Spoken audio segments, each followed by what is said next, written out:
Teillä on täällä elinvoimajohtajan paikka auki. Jo vain on. Ai kuinka teillä onkin hieno silinterihattu, mutta ei kuitenkaan ole sitä solmiota. Mutta tuo hattu se ei varmaan kiristä kuitenkaan. No eihän nyt tokikaan. Mutta se onkin hauskaa, kun sen takia minä halusin tänne hakea töihin, kun täällä vaikuttaa olevan niin mukava tunnelma. Jaha. No miten te sitten osaatte ja tahtoisitte tehdä?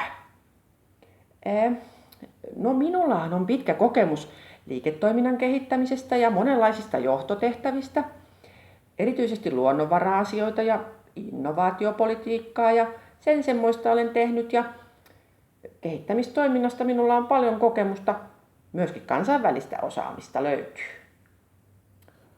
Mutta tiellä nyt on kaikenlaisia haasteita. Valtion touhuista ei tiedä ja noista uusista maakunnista. Ja kuntakentäkin se on murroksessa. No, minulla on kyllä paljon kokemusta kuntatyöstä ja olen ollut maakunnissa töissäkin.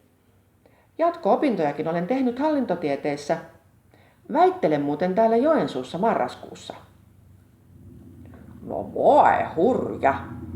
Tiedättehän työ sitten aika paljon monenlaista. Laittakee Veikkonen hakupaperit vetämään. No, ajattelinkin kyllä laittaa. Kiitos paljon ja näkemiin. Kiitos.